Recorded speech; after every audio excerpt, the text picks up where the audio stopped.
Merhaba arkadaşlar, kanalıma hoş geldiniz. Bugün sizlerle bu çanta süsleri, sidleri ya da direksiyon ya da istediğiniz her yere takabileceğiniz bilgisayarınıza vesaire yapabileceğimiz sidlerden yapacağız.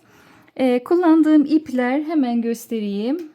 Şu şekilde Peria'nın ipini kullandım ve Kartopu'nun beyaz ipini kullandım ben arkadaşlar. Ve 2,5 milim tığ. Bir de makasımız arkadaşlar. Net görünüyor mu? Tulip'in 2,5 milim tığını kullanıyoruz.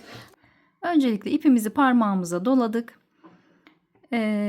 Kafa, boyun, gövde ile başlayacağız başlangıçta. İpimi şu şekilde aldım. Orta parmağıma doladım. Sihirli halka ile başlıyoruz. Sihirli halkamızın içerisine 7 tane sık iğne yapıyoruz. Tığımı şu şekilde alttan aldım. Bir tane ilmek çıkardım buraya. Hemen içerisinden bir tane daha geçirdim. Ve hemen altından bir tane sık iğne yapıyorum. Bu birinci sık iğne. Toplamda 7 tane sık iğne yapacağız. 1 2 3 4 5 6 ve 7. 7 tane sık iğne yaptım arkadaşlar. Sihirli halkamın içerisine. Bakın şu şekilde de sayabilirsiniz. Başlangıcı burada. 2, 4, 6 ve 7. Sihirli halkamızı, ipini çekelim. Sıfırladık. Yuvarlak bir halka oluşturduk. Şimdi 7 tane arttırıyoruz arkadaşlar. Her yaptığımız sık iğnenin buraya batıp başına batıyoruz. Bakın şuraya.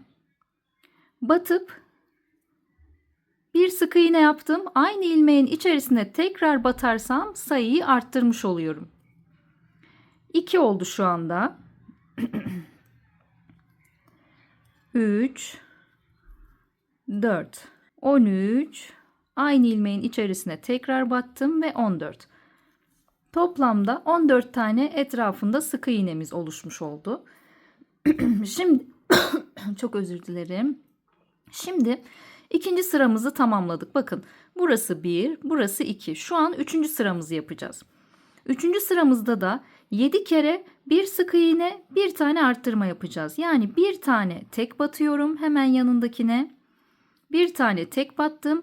Hemen yanındakine arttırma yapıyorum. Aynı ilmeğin içerisine 2 kere batıyorum. Bu bir sık iğne, bir arttırma demek. Bakın burası tek, burası çift. Şimdi sıra sonuna kadar bir sık iğne, bir arttırmayı 7 kere tekrarlayalım. Evet, şu an 3. sıramızı tamamladık. Bir sık iğne, bir arttırma yaptık. Toplamda birlikte sayalım.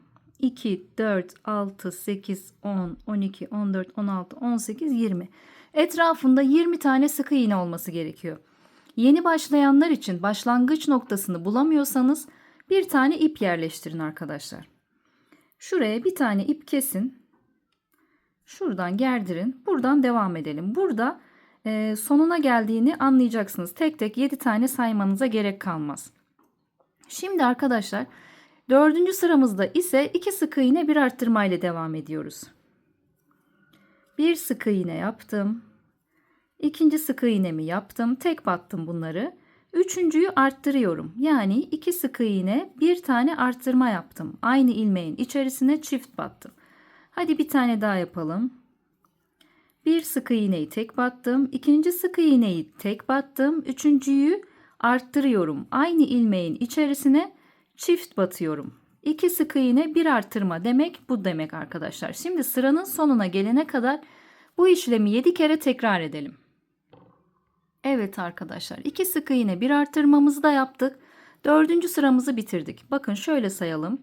1, 2, 3, 4. 4 sıra yaptık. Şimdi etrafını da sayalım. 2, 4, 6, 8, 10, 12, 14, 16, 18, 20, 22, 24, 26, 28.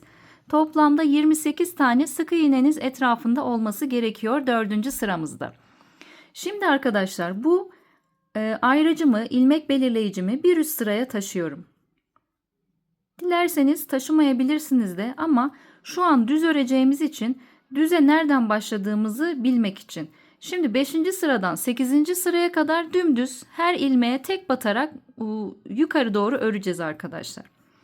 Ama bunun yerini değiştirmeyin. 5. sırayı yaptınız, 6. sıraya geldiniz ya, bu burada sabit dursun. 8'e kadar sabit dursun, sonra birlikte sayacağız. Bakın bu şekilde dümdüz örüyoruz. Yani her sık iğnenin içerisine bir adet batarak dönüyoruz arkadaşlar. Bu şekilde örmeye devam edelim. Evet arkadaşlar, toplamda 4 sıra düz ördük. Bakın, ilmek belirleyicimi burada bıraktım ki saymam kolay olsun diye. 1, 2, 3, 4. Yani şuradan itibaren de 2, 4, 6, 8. sıradayız. 8. sıramızı bitirdik. Bakın şu çizgilerden sıranın sonunda olduğunu anlayabilirsiniz. Şöyle yatay bir arttırmalarımızın olduğu yerde bir eğilim var gördüğünüz gibi. Şimdi arkadaşlar 2 sık iğne bir azaltma yapacağız 7 kere. Hemen ilmek belirleyicimi tekrar bir üste taşıdım. Bakın. Birinci sık iğnemi tek battım. İkinci sık iğnemi tek battım. Hemen yanına bir tane azaltma yapıyorum. Azaltma nasıl yapılır? Hemen yavaşça göstereyim. Bakın. 2 ilmeğin ortasına batıyorum. Ön ilmeğimi alıyorum yani. Şu şekilde. Tekrar yapalım. Bir tane buradan aldım. Bir tane hemen yanındakinden aldım. 2 tane ilmek aldım. Halkamdan geçirdim. Kalan 2 halkamı da bir geçirdim. Şimdi 2 sık iğne bir azaltma yapmış olduk. Bir tane. Toplamda 7 tane yapacağımı söyledim. Hemen yanına bir tane daha sizin için göstereyim. 2 tane tek battım. Hemen yanına azaltma yapıyorum. Azaltmamı da ortasına batıyorum. Ön ilmeklerimi alıyorum yani. Bir tane bunu aldım. Hemen yanından diğer yandakini de aldım. Sonra ikisini bir çıktım. Sonra kalan 2 halkayı da bir çıktım. Yani 2 sık iğne bir azaltmayı 2 kere yaptık. Sıra sonuna gelene kadar 7 kere tekrarlayalım. Evet, 7. 2 sık iğne bir azaltmamı da yaptım. Sıramın sonuna geldim. Şimdi ise bir sık iğne bir azaltma yapacağız. Hemen devam ediyorum. Dilerseniz bir üste taşıyabilirsiniz ilmek belirleyicinizi. Ama artık geride bırakarak da takip edebilirsiniz. Şimdi bir tane sık iğne yaptım. Hemen yanındakine bir tane azaltma yapıyorum. 2 tane ilmeği aldım. Birinci halkadan geçirdim. Kalan halkalarımı da çıktım. Bir sık iğne, bir tane azaltma ve yine toplamda 7 kere yaparak sıra sonunda buluşalım. Şimdi bir sık iğne bir azaltmamızı da 7 kere tekrarladıktan sonra artık boncuk elyafımızı dolduralım. Bu boncuk elyafı her yerde bulabilirsiniz. Evet, yeterince doldurduğumuzdan eminsek elyafımızı şöyle orta parmağımızla bastırarak örmeye devam edelim. Bir sık iğne bir azaltma yaptık. En son şu an 2, 4, 6, 8, 10. sıramızı bitirdik. 11. sıramızda da peş peşe azaltma yapıyoruz. Yani 7 tane azaltma yapacağız. Bakın aynı teknikle 1, hemen yanındakine 2, hemen yanındakine 3, hemen yanındakine 4, hemen yanındakine 5, hemen yanındakine 6 ve hemen yanındakine sonuncu 7. 7 tane sık iğnemi yaptım. Şu elyafımı biraz daha şöyle içine iteyim. Şimdi arkadaşlar ilmek belirleyicimi yine bir üste taşıyarak artık 45 sıra dümdüz öreceğiz. Şunu şöyle çekelim. İpimizi de içine sokalım. Beyaz ipimizin kalan parçasını. Bu da buraya yerleştirip her sıraya bir sık iğne, yani her deliğe bir sık iğne batarak ilerliyoruz. Yani şu şekilde döne döne minnoş minnoş boyun kısmını yapıyoruz. Tam 45 sıra olacak. O beyaz ipimizden itibaren sayacağız. 45 sıra olmuş olması gerekiyor. Her deliğe tek batarak ilerleyelim arkadaşlar. Böyle döne döne uzunca bir boyun yapalım. Galiba anlaşılmıştır. Sıra sonunda buluşalım. 45 sıra sonra buluşalım arkadaşlar. Sırayı şuradan itibaren sayın. Beyaz ipinizden itibaren. Evet arkadaşlar, şimdi bakın şuradan itibaren saydınız. İlmek belirleyiciniz burada. 2, 4, 6, 8, 10 diye 45 sıra yaptınız. Şöyle ilmek belirleyicimden şöyle geldim. Şurayı başlangıç noktam kabul ettim. Buradan, yani ilmek belirleyicinin hizasını. Şimdi arkadaşlar 45 sırada düz ördükten sonra bir sık iğne, bir arttırma yapacağız 3 kere.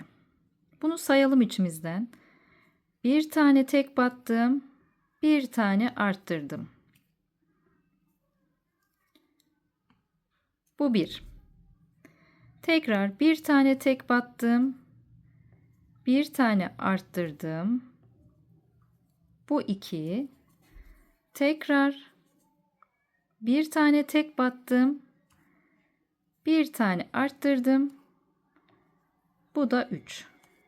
Hemen sayalım. 2, 4, 6, 8, 10. 10 tane olmuş olması gerekiyor. Şimdi arkadaşlar 5 kere yapacağız. Bir sık iğne, bir arttırmayı 5 kere. Bir sık iğne yaptım, tek battım, bir yanını arttırdım. Bu 1. Bir sık iğne, bir arttırma yaptım. Bu 2. Bir sık iğne, bir arttırma yaptım. Bu 3. Bir sık iğne, bir tane arttırdım yanına. Bu 4. Bir sık iğne, bir tane arttırdım yanına. Bu da 5. Toplamda 15 olması lazım. 2, 4, 6, 8, 10, 12, 14 ve 15 arkadaşlar. Şimdi şu alttaki ilmek belirleyicimizi hemen üste taşıyalım ki rahatça artık sayabilelim. İpim de karıştı. Evet. 15 yaptık. Şimdi 6 kere 2 sık iğne, bir arttırma yapacağız arkadaşlar. 2 sık iğne, tek batıyorum. 1. Yanındakine battım. 2. Üçüncüyü bir tane arttırıyorum. Aynı ilmeğin içerisine çift batıyorum. Şimdi tekrar edelim. 1 sık iğne, 2 sık iğne, yanındakine tekrar arttırma yapıyorum. Aynı ilmeğin içerisine çift batıyorum. Bunu 6 kere tekrarlayalım.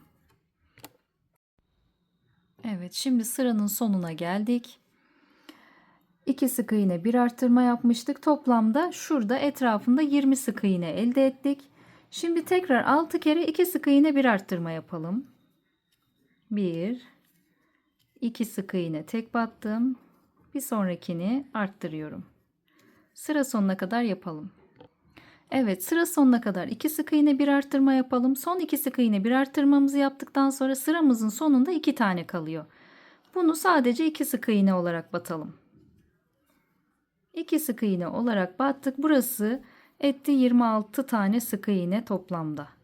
Tekrar bir üst sıraya taşıdım. Şimdi 3 sık iğne, bir arttırma yapacağız. 1, 2, 3 tane tek battım. Hemen arttırıyorum. Yine aynı şekilde 3 sık iğne, bir arttırmayı 6 kere sıranın sonuna kadar tekrarlayalım. Ve sonda 2 tane kalsın, onu da tek batalım. 3 sık iğne, bir arttırma. Evet, 3 sık iğne, bir arttırmamı yaptım. Gene kaldı sonda 2 tane sık iğne. Bunları da yine tek batıyorum. Evet, sıramızın sonuna geldik. Şimdi bir üst sıraya taşıyorum. Arkadaşlar, şimdi 3 sık iğne, bir arttırı yaptık ya. 61. sıradayız. 61. sırayı bitirdik. Yani şuradan saydık, yani 45. Şimdi 61. sıradayız. Şimdi şöyle yapalım arkadaşlar. Düz öreceğiz. 62'den 64'e kadar burası etti 32 sık iğne. Dümdüz örelim arkadaşlar. Bu şekilde her sıraya tek batalım. Şu an 62'yi örüyoruz. 62. sırayı. Sıralara çok takılmayın. Beni takip etmeniz yeter.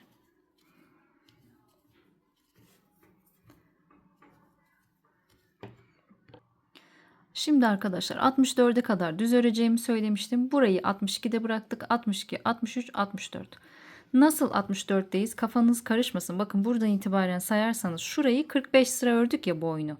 Şuradan itibaren de sayarsanız burayı unutmayın. Burada da 11 tane falan olması lazım. 11 sıra artı 45 artı burası. Şu an biz 64. sırayı bitirmiş olduk. Yani 1, 2, 3 toplamda 3 sıra düz ördük. Şimdi arkadaşlar 65. sırada ise 2 sık iğne bir azaltma yaparak tekrar eksiltiyoruz 8 kere. İsterseniz ilmek belirleyicimizi hemen bir üste taşıyalım. Kafamız karışmasın. 2 sık iğne yan yana tek battım. Bir tane az önceki azaltmalar gibi azaltıyorum. Bunu 8 kere tekrarlıyoruz. 1 sık iğne, 2 sık iğne, hemen yanını azaltıyorum. Evet, şimdi 2 sık iğne bir azaltma yaptık 65. sırada. Şimdi 66. sıradayız. Tekrar bir sık iğne bir azaltmayı yine 8 kere tekrarlayacağız. Bakın.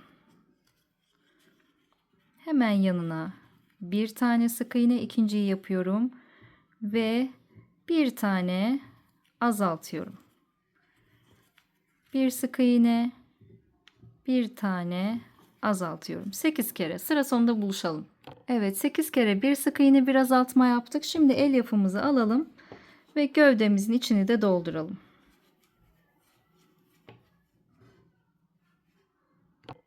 Elyafımızı doldurduk. Orta parmağımla içine bastırıyorum.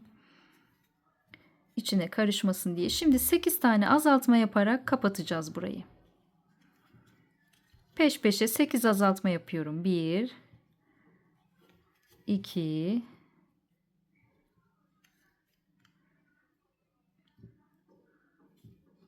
3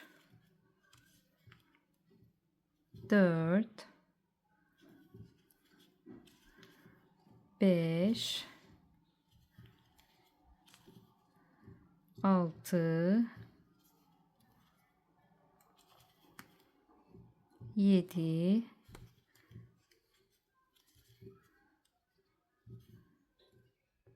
8. Şimdi 8 azaltma yaptım. Biraz daha içini doldurmadığınız yerler varsa şöyle doldurun. Şimdi sıra sonuna geldik ya, 8 sık iğne. Burası hala açık. Dilerseniz bu ipi uzun keserek, iğne takarak, iğneyle buraları dikerek karşılıklı kapatabilirsiniz. Ya da benim gibi biraz daha azaltma yapabilirsiniz. Bakın, bir azaltma yaptım. Bir tane daha yapıyorum. Yani 10 azaltma yaptım diyelim toplamda. Bakın 10 azaltma yaptıktan sonra tığım üzerine almadan boş bir şekilde yandakine battım. Buradan çıktım. Bu halkamı, üstteki halkamı halkamın içinden geçirdim. Ve bir zincir çektim. Şimdi ipimi uzun bıraktım.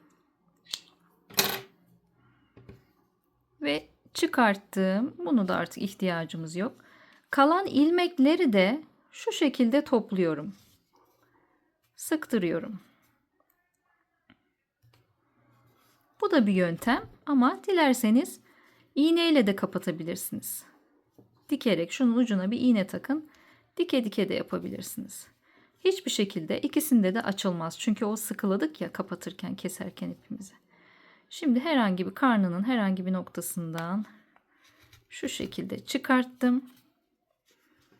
Bu şekilde buradan tık diye kesebilirsiniz. Ama ben bırakacağım. Hani bacak keserken falan birleştirirken lazım olur diye bir beklesin bakalım. Şimdi arkadaşlar ayaklarını yapalım. Hemen tekrar sihirli halkamızı yapmak için parmağımıza ipi doladım. 6 tane sık iğne yapıyorum. Başlangıçta gösterdiğim gibi sihirli halkanın içerisine 2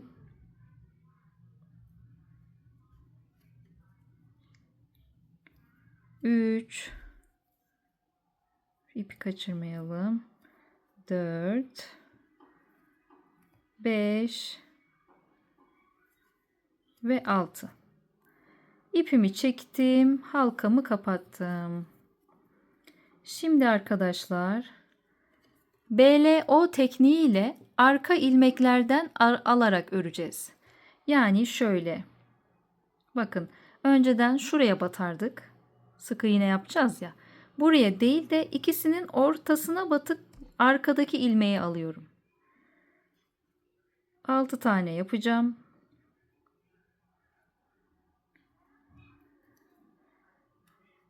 Bir. Şimdi yine bakın. Şu ikisini şöyle almıyorum da ortalarına batıp arkadaki ikinci ilmeği alıyorum. 2.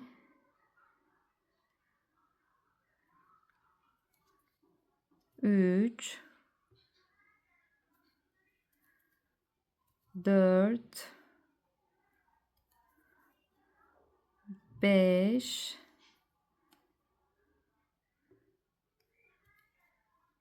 Ve 6. Şimdi arkadaşlar 24 tane sık iğne yapacağım. Normal devam ediyorum kaldığım yerden. Tek tek batarak 24 sayın. 1 2 3. Artık normal batıyorum. 4 5. Evet, 24 sık iğne içinizden saydınız. Hemen bir yandakine geldim. Bir tane aldım. Halkamın içerisinden geçirdim. Bir tane zincir çektim ve burayı kesiyorum. Bir tane hazır. Bir tane daha aynısından yapın. Şimdi arkadaşlar ayaklarımızı yaptık. Bir tane kol yaptım. Kolun bir tane ipini uzun bırakın dikmek için. Bir tanesini kısa kesebilirsiniz. Kol için de yine şöyle sihirli halkamızın içerine 6 tane sık iğne yapıyoruz. Aynı ayakta olduğu gibi. 2 3 4 5 ve 6. Sihirli halkamı çektim. Yine ayakta olduğu gibi bir BLO tekniğiyle arka ilmekten alarak öreceğim. Ortasına battım. Arkalardan 6 tane sık iğne örüyorum. 2 alamadım. 3 4 5 ve sonuncuyu batıyorum. 6. Şimdi tekrar düz 6 sık iğne örelim. Bu arada bu yeni başlayanlar için bunlar biraz zor arkadaşlar. Küçük parça örmek. Orta seviyeler için daha iyi bu. Tavsiyem yeni başlayanlar kalp yapımıyla başlasınlar arkadaşlar. Bol bol kalp yapın, anahtarlık yapın, hediye edin. En güzeli bu. Daha sonra bu ayrıntılara geçin. Evet, 6 sık iğne yaptım. Şimdi 4 sık iğne bir azaltma yapacağım. Küçük olduğu için artık örmesi zor. 1 2 3 4 sık iğnemi yaptım. Bir tane azaltma yapıyorum. Şimdi 3 sık iğne bir azaltma.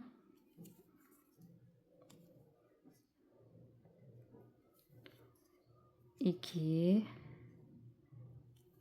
ve 3 ve bir tane azaltıyorum.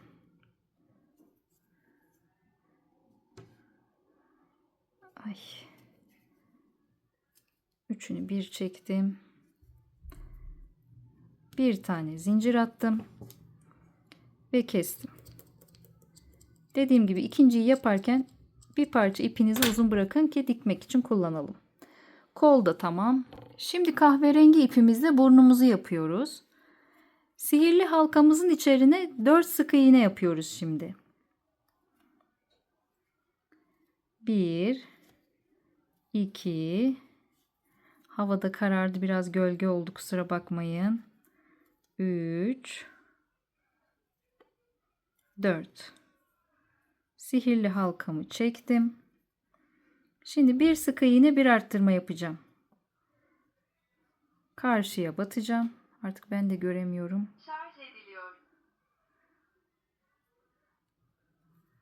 Bir sık iğne yaptım. Yanına bir arttırma. Aynı ilmeğin içerisine çift battım. Tekrar bir sık iğne. Hemen yanına arttırma yaptım.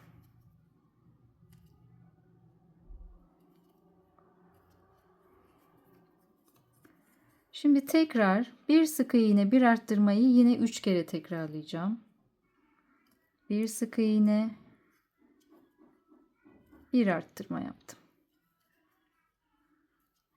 Tekrar, artık hiçbir şey göremiyorum. Bir sık iğne, bir arttırma, bu ikinci, ve bir sık iğne, bir arttırma. İkinciyi arttırırken şunun içinden çıktım, pıt yaptım. İpi de uzun kestim ki dikmek için. Tamamdır. Evet arkadaşlar, şimdi göz yapımıyla devam edeceğiz. Ben bir tanesini yaptım. İpini de uzun bıraktım dikmek için. Diğeriyle devam edelim. Önce beyaz ipimi elime alıyorum. Sihirli halka içerisine 6 tane sık iğne yapıyorum. 2 3 4 5 ve 6. Sihirli halkamı kapatıyorum.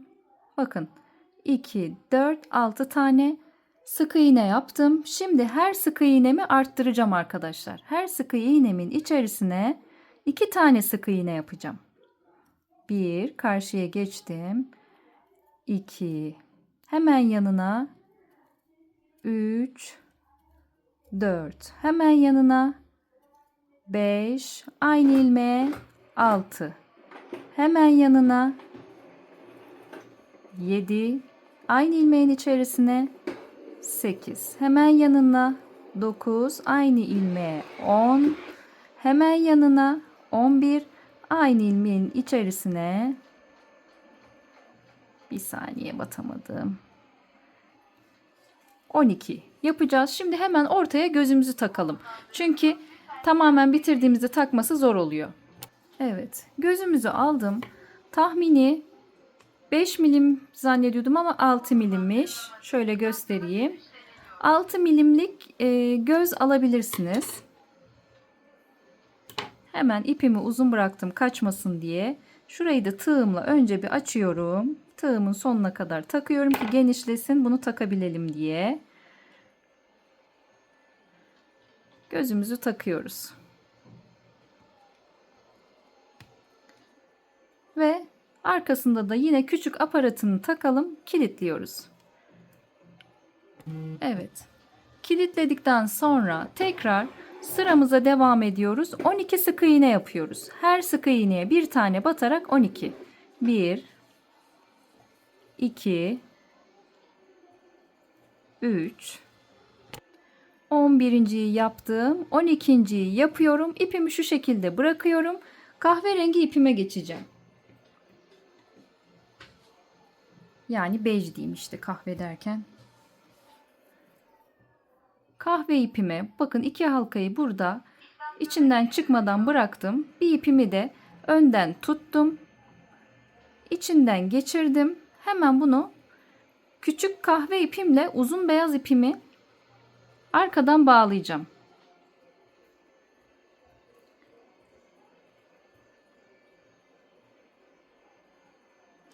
Arkadan bağladıktan sonra beyaz ipimi kesiyorum. Bakın şu şekilde. Arkadan bağladım. Beyaz iple artık işim bitti. Kahve ipimizle devam ediyoruz. Şimdi BLO tekniğiyle öreceğiz. Yani mesela arkadaşlar şu şekilde normal ikisini bir alıyoruz ya. Burada şurada 2 ilmeğin ortasına batacağız. Bacakta gösterdiğim gibi şuraya. Orta ilmeğe. Yani arkadan alacağız. Orta ilmeğe batıp arkadaki ilmeği alacağız. Toplamda 12 sıra yapacağız. Yani pardon 12 sıra derken 12 tane sık iğne yapacağız. Bir yaptım. Şöyle net görünüyor mu bakalım. Bakın. Şöyle yapmıyorum da normalde sık iğneyi böyle yapıyoruz ya. Ortasına batarak arkadaki ilmeği alıyorum. 2. Yani şu ön sırada ilmek bırakmış oluyoruz. Bacakta ve ayakta da yaptığımız gibi. 3. Arka ilmeklerden alarak 12 tane yapalım.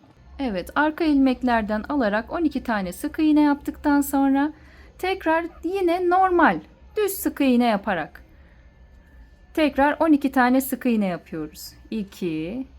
Normal batıyoruz. 3. 4. 11. 12'yi de yapamadım. Evet. Yaptıktan sonra içine elyaf dolduracağız. Şöyle ipimizi uzun bırakalım, kaçmasın.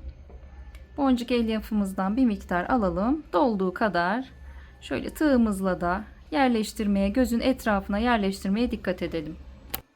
Evet, elyafımızı bir şöyle arkamda orta parmağımla tuta tuta ittire ittire. Ay, kaçırdım. Ben biraz fazla doldurdum galiba. Şöyle biraz azaltıp şimdi azaltmaya geçiyoruz. 6 tane azaltma yapacağız. Azaltmayı göstermiştim zaten bedende de ayakta da. 1 2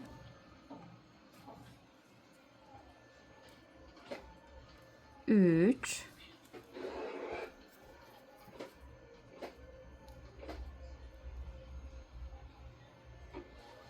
4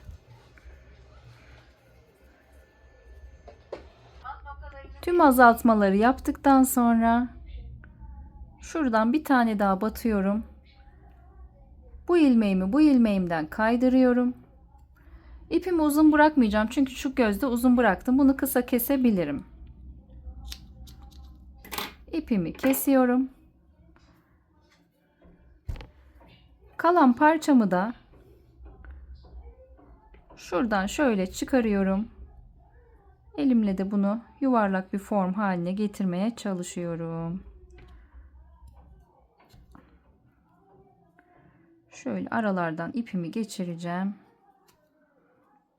Fazla ipimi de şuradan keseceğim.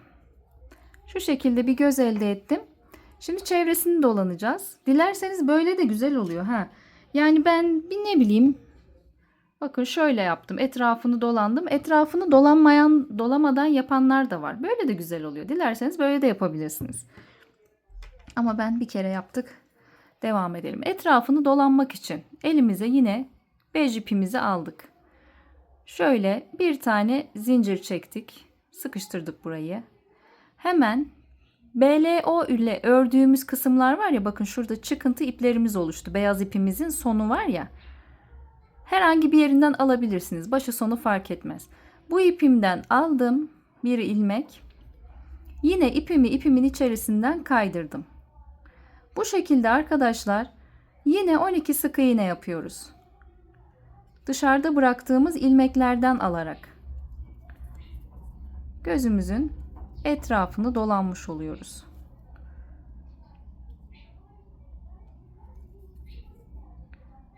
Şimdi son ilmeğime geldim. Bütün ilmekleri aldık. Şuraya tekrar batıyorum. Son ilmeğimin altına. Buradan bir tane zincir aldım, yani halka. Halkamın içerisinden kaydırdım. Bir tane de zincir çektim. İpimi kestim yine arkadaşlar. Ve fazla ipimi şuradan girdim. Alttan alalım ki çok çıkıntı olmasın. Gözümün içinden şöyle geçirdim. Sonra bu diğer halkayı da aynı yerden çıkalım. Şunları şöyle bağlayalım. Bunları iki ayrı parça olup örenler de olmuş. Yapıştırmışlar, pardon.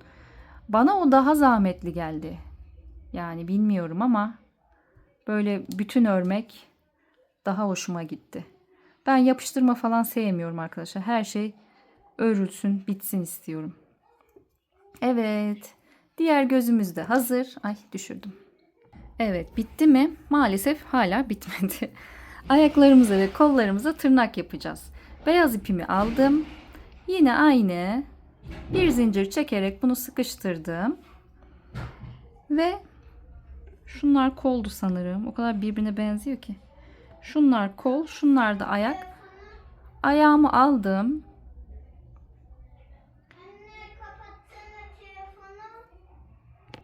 Beyaz ipimi geçirdim. Bakın BLO ördüğümüz yine aynı gözde olduğu gibi çıkıntılar var burada da. BLO arkadan alarak ördük ya. O çıkıntılarımızdan ipimizi geçirdik. Oradan öreceğiz. Şöyle ipimi kaydırdım. Buraya sıkıştırdım. 2 tane zincir çektim. 2 zincir çektim. Bir yandakine geldim. Bir yandakinden ilmeğimi aldım. Buraya geldim. Halkamın içerisinden geçirdim. Buna ilmek kaydırma deniyor. İlmek kaydırma yaparak 2 zincir çekip bir yandakine batıp bu şekilde halkamın içerisinden kaydırarak etrafını dolanıyorum. Tekniği bu arkadaşlar. Ayakta da kolda da aynısını yapalım. 1 2. Tekrar bir yandakine battım. İlmeğimin içerisinden geçirdim. 2 zincir çektim. Bulamadım. Sonuncuyu da yapalım.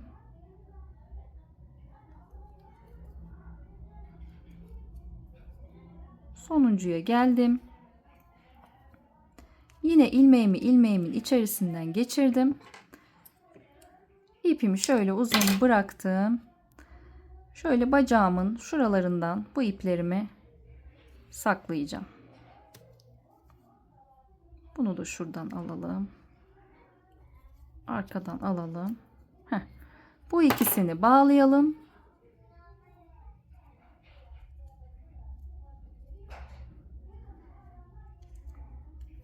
Bağladıktan sonra yine şu bacağımın içinden şuradan gizleyelim.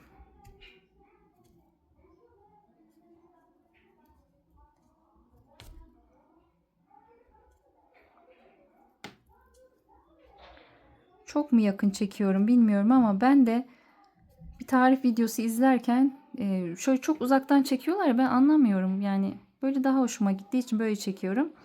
Böyle arkadaşlar, bu ayaktı. Ayakları ikisini de bu şekilde beyaz dolaşın. Kollarda da aynı şekilde. Aynı tarif. 2 zincir çekerek. Bakın kolların da çıkıntısı ilk sırada var. Buralara batarak yapabilirsiniz.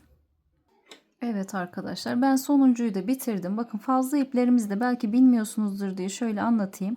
Hani bu beyazları içten çektim, bağladım.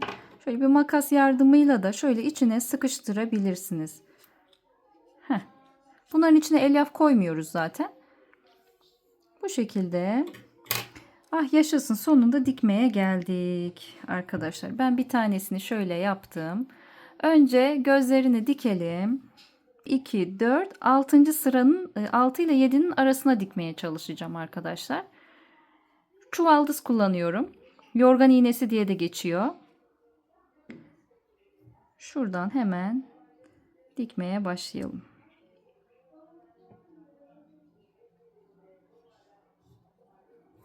Dikme videolarını çok göstermiyorum. Aslında hani şey amaçlı, biliyorsunuzdur, ne bileyim, hani hepimiz bir düğme vesaire dikiyoruz diye. Şuradan bakın rastgele alıyorum. Arkasından, önünden. Bir gözden alıyorum. Bir buradan. Buradan ipimi geçirip Karşı tarafa geçiriyorum. Dikmeye gözümüzü devam ediyoruz. İkinci gözümü de diktikten sonra ipimi şöyle arkadan çıkarıyorum. Bunu burada bir bırakıyorum. Çünkü burnu da dikeceğim. Ve burunla birlikte birleştireceğim. Burnumun ipini alıyorum hemen. Şu içerideki örerken kalan fazla ipimi de makasla kesiyorum. Şuradan bir tane geçiriyorum. Şimdi dikmeye başlayalım. Silimizi aldık. Bakalım nereye olacak. Şöyle ölçerek şöyle biraz şuna bakalım nereye dikmişiz. Evet. Bunun gibi dikeceğiz şimdi. Dediğim gibi göz kararı kaçıncı sıra geliyor? 1, 2, 3, 4, 5. Şurası bakın. Şurası 5. 5'in altından dikeceğim.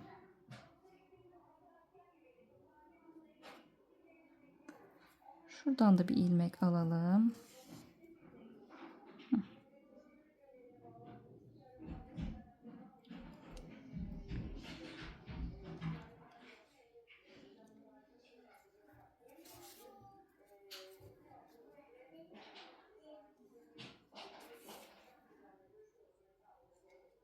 Burnunu diktik. İpi burada dururken hemen bitirdiğimiz noktadan geçirelim. Ağzını yapacağız. Ağızda hemen burnun bakın bir altından yandan çıkarıyorum. Şöyle şurayı ortalıyorum. Bakıyorum göz hizası. Bir de şuradan. Şöyle ortalı olduğuna dikkat ediyorum. Ortadan bir tane daha çıkıyorum şuradan bakın. Ortaladığım yerden. Sonra bunu şöyle içerisinden geçirip tatlı bir ağız olmasını sağlıyoruz. Şöyle biraz gerdirelim. Heh. Bunu buradan geçirip arkadan diğer ipimizin yanına gönderiyorum. Bakın böyle. Bunu çıkardık. İkisini arkadan bağlıyorum. Gözleri diktiğim iple burun ipimi şuradan sıkılıyorum. Şu ipleri bir kesip azaltalım. Tamam. Şimdi şu kulak şeyleri falan dikelim mi bir? Kolumuzun bir tanesini aldım. Bakın. Hemen gövdenin kafayı da şöyle düz tutarak hizalamaya çalışacağım.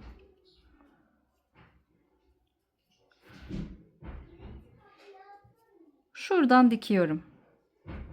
Bakın.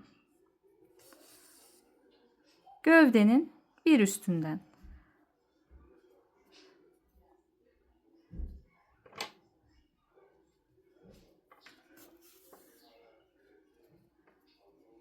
Evet, şöyle arkadaşlar. Bir tık yukarıdan dediğim gibi. Diğer kolumu da aldım. Karşıya geçirdim. Buradan geçtim. Alttan 1, 2, 3, 4. Şöyle 4 ile 5'in arasına dikeceğim arkadaşlar. Hemen karşısından bir tane daha geçirdim. Evet, bu şekilde göz kararı diktikten sonra ipimi alttan geçirdim. Şöyle 1-2 tane düğüm atarak ipimi gizleyeceğim. Çıkmasın, açılmasın diye. Evet, şimdi geldik asıl en önemli yere, dişe. Dişleri yapmak için ipimi ikiye ayırıyorum. Dilerseniz ince ipiniz varsa ince iple de yapabilirsiniz. Ben kar topu ve peria kullandığımı söylemiştim. Benimkiler biraz bir tık 2,5 milime uygun kalın ipler. Şöyle ipimi ikiye ayırdım. Belli bir yerden kesiyorum. Şunu da diğer dişimizi yaparız. Bunu da şöyle alalım. Evet. Şimdi doladık ipimizi. Yine aynı tığı kullanarak, özür dilerim, bir tane zincir çektim. İkinciyi çektim. Üçüncüyü çektim. Geldim.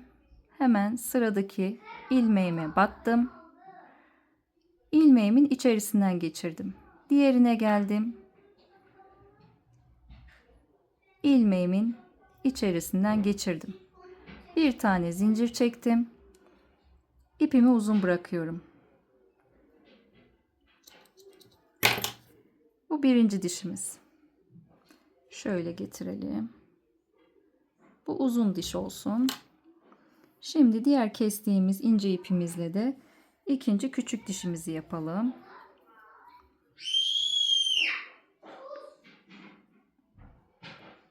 Bir tane zincir çektim. 2 tane zincir çektim. Tekrar geriye döndüm. Bir tane daha zincir çektim ve bitiriyorum. İpimi geçirdim şöyle. Tamamdır.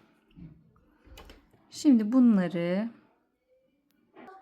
ilk olarak küçük dişimi aldım. Bu şekilde dişleri yaptım. Bakın dişlerin iplerini hepsini arkadan çektim. Şuradan da bir tane çektim. Şu uzun ipimi şuraya getireceğim ki ikisini bağlayabilelim. Çok sıkmayın. Sıkarsanız diş kaçıyor. Bunları da bağlayacağım.